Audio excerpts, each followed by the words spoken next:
बहुत सारी खबरें हमारे पास मौजूद होंगी जिसके ऊपर हम जिक्र करेंगे। स्पेसिफ़िकली वज़ीर आज़म जो है वो D8 समिट के लिए कायरा में मौजूद हैं। बहुत से सरबराहान से उनकी मुलाकातें हुई, बट जो मरकज़ी निगाह रहे वो रहे बांग्लादेश के डॉक्टर यूनुस, और बड़ी एक गर्म जोशी में एक अच्छी मुलाकात रही, बड़ी पॉजिटिव रही। और इस बात पर भी जोर दिया गया जनाब कि अब ताल्लुकात जो हैं उसकी बेहतरी पर गौर किया जाएगा दोनों ममालिक की।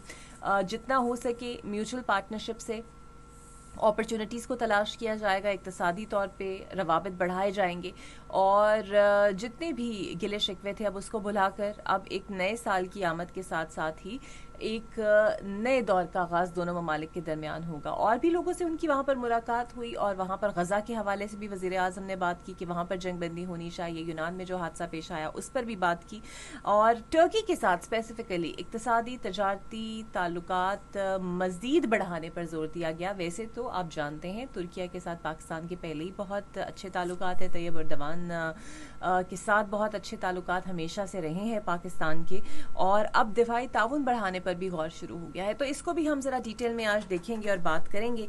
साथ ही साथ